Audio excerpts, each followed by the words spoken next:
Greetings to everyone who will be watching. My name is Summer Edline Wong, and I am from Xiamen University, Malaysia, student ID DSC2409099.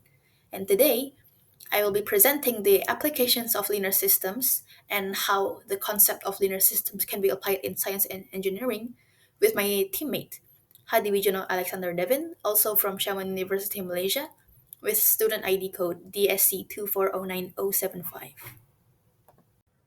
On this presentation, we will discuss what is a linear system, the applications of linear systems in science and engineering, some real-life examples and references. What is a linear system?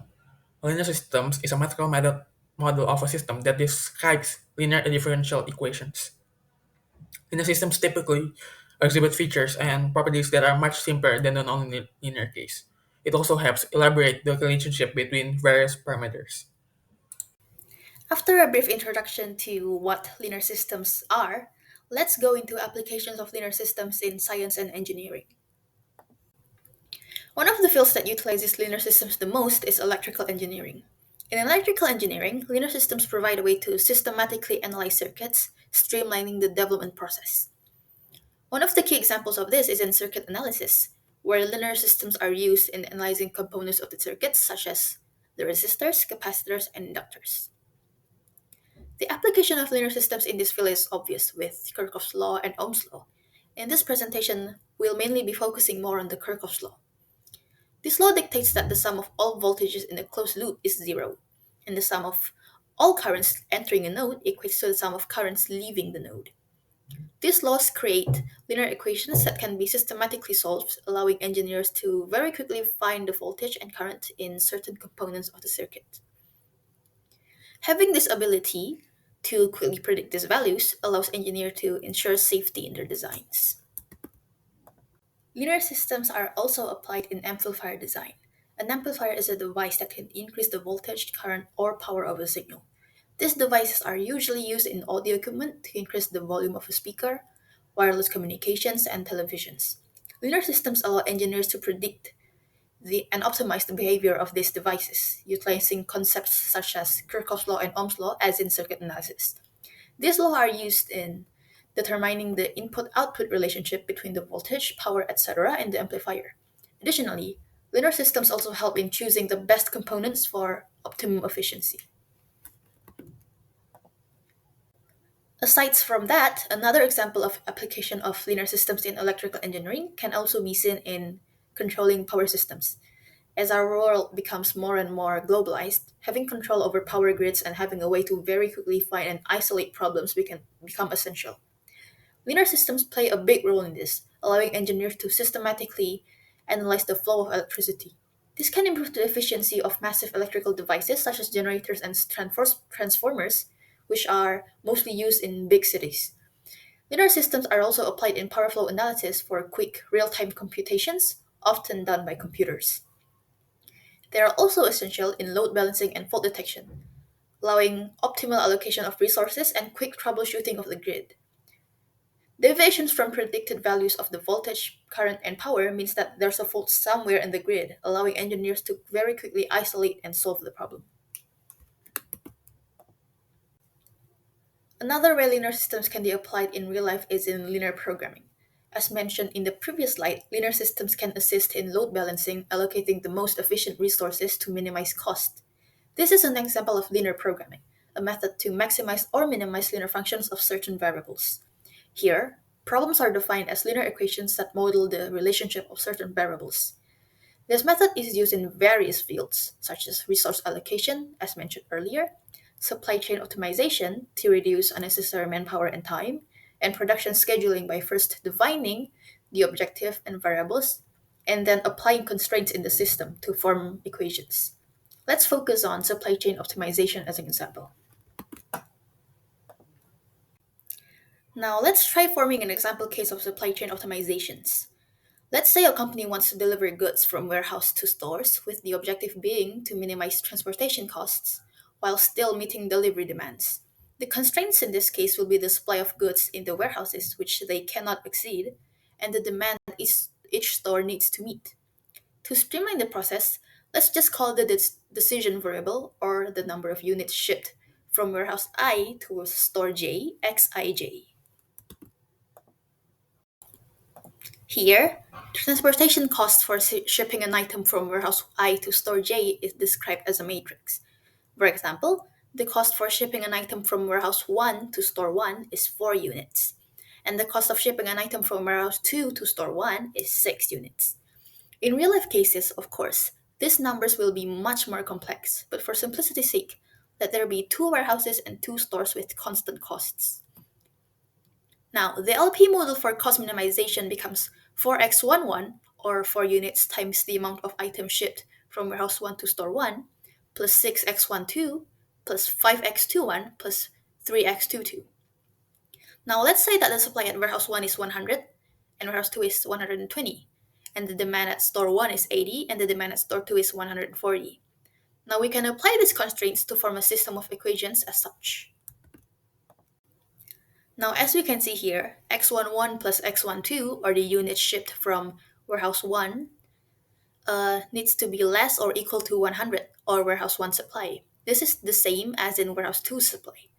Now, at the same time, x11 plus x21, or the goods that are shipped to store 1, needs to exceed 80, or store 1's demand, and the same way as in store 2's demand. The optimized quantity for delivering the goods can be easily found using linear systems. Now, another field of engineering where linear systems are heavily relied on is aerospace engineering. Here, linear systems can ensure stability and safety of devices. Let's first take satellite navigation as an example. Linear systems are mainly used in determining the position, velocity, and direction of a satellite. This is key in tracking a satellite using input from sensors to deduct its position. Aside from determining a satellite's position using acceleration and rotation as an input, linear systems can also be used to adjust the orbit of satellites. There are many outside forces that can knock a satellite off its orbit, such as space junk. When this happens, it is imperative that that satellite is returned to its intended orbit, which is done by calculating how much thrust is needed to do so by first determining its position in space. This application can be seen in GPS satellites that we utilize daily. Now let's go back to Earth. Aside from being used in cosmic satellites, linear systems are also essential in the dynamics of one of the main modes of transportation we use, aircrafts. Linear systems assist in ensuring the stability and maneuverability of aircrafts by predicting how much force to use to reach a specific outcome, such as how much deflection is needed to reach a specific climb rate. Aside from real life usages, linear systems are also used in computations for flight simulations, just to test how an aircraft can respond to input and simulating its behavior in various weather conditions. As expected, the calculations needed for stability in aerospace engineering are far too complex. However, linear systems can provide a way to reduce these complex equations into more manageable forms, allowing engineers to predict aircraft behavior quickly and efficiently. Now I will discuss some real-life examples that uses the applications of linear systems in science and engineering. The first is applied on electrical engineering, or to be more specific, circuit analysis. The first example is on household electrical wiring. Electricians use Kirchhoff's voltage law and Ohm's law to calculate voltage drops across appliances. It is used to ensure safety and functionality. It can also be used to troubleshoot wiring, since household electrical wirings are usually too complex to calculate manually. Linear systems can simplify this process. For example, in practice, consider a circuit with a power supply of 120 volts and two resistive loads, for example, a light bulb and a fan. If the bulb drops 70 volts and the fan drops 50 volts, the sum equals to 120. This ensures the circuit is balanced and functioning correctly. For why it matters, by using Kirchhoff's law, electricians confirm that each appliance receives the appropriate voltage and that there are no unexpected voltage drops due to faulty wiring or connections. In real-life scenarios, electricians encounter circuits with multiple branches or devices. This can be modeled using systems of linear equations based on Kirchhoff's current law. Solving these equations ensures that all current and voltages in the circuit are predictable and within safe limits. Suppose an electrician wires a home with a circuit that powers three devices in parallel. They calculate the total current drawn by summing individual currents using Ohm's law for each device to verify that the breaker can handle the total load. For example, adding 5 amperes for a TV, 3 amperes for a fan, and 2 amperes for a light equals to 10 amperes in total by ensuring each branch and the overall circuit adhere to the principles of Kirchhoff's law and Ohm's law. Electricians maintain efficiency and safety. The next example is battery charging systems. Battery charging systems use linear circuit analysis to control and optimize the flow of electricity into a battery. A charging system must regulate one voltage, ensuring the battery doesn't receive more voltage than it can handle, two current, controlling the rate of charge to prevent overheating or damage. Linear systems simplify this by modeling the battery and charger circuit as a resistive or linear loads with specific operating ranges. Using Ohm's law, engineers calculate the ideal current and voltage for safe charging. For example, is a mobile phone charger. Linear models help calculate how fast the battery charges without overheating by applying current and voltage laws. Constant voltage phase is when the battery nears full charge, the current decreases while voltage remains constant. The charger uses linear equations to determine the ideal cutoff current, preventing overcharging. Linear systems use primarily in thermal management and modeling the relationship between voltage, current, and charge levels for accurate reading. The next is applied on linear programming, used mainly for cost and transportation optimization. The first example is on Amazon. Linear programming models optimize warehouse and operations and delivery routes to minimize cost while meeting customer demands. By incorporating linear constraints for inventory, transportation, and delivery time, they achieve efficient resource allocation. The next is FedEx. Used linear programming to optimize logistics and scheduling, ensuring the timely delivery of millions of packages daily. Linear programming models help decide the most cost-effective routes while adhering to fuel and time constraints. The last is applied on aerospace engineering. The first example is satellite navigation.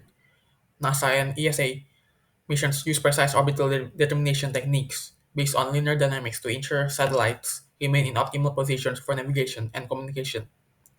Sweden's Prisma mission employs satellite formation flying, where relative dynamics and control laws derive from linear systems to optimize the spacing and coordination of multiple satellites. The second example is on flight dynamics. SpaceX and Boeing use flight dynamics for their reusable rocket systems, employing linear feedback controllers to manage descent and landing phases. They use this on thrust vector control briefly mentioned in previous slides. During the launch and landing phases, SpaceX rockets use the thrust vector control to adjust the direction of their engines and maintain stability. Linear systems are essential in modeling and calculating the precise angles and forces needed to counteract disturbances, such as wind or gravity, ensuring the rocket follows its intended path. The second is used on landing control. SpaceX employs linear algorithms for guidance during vertical landings, using grids, fins, and engine burns to steer the rocket. These systems solve equations of motion in real time, adjusting for atmospheric conditions and dynamic feedback to ensure a soft landing. The University of Michigan's Aerospace Engineering Department develops autonomous flight control systems for drones and satellites, employing linear systems to ensure stable operations even in challenging environments. The labs use state space models and feedback control, which are based on linear algebra to predict and adjust flight paths in real time. These methods ensure that autonomous vehicles and can operate smoothly under dynamic conditions such as sudden wind changes or orbital disturbances. That is all. Thank you for listening our presentation.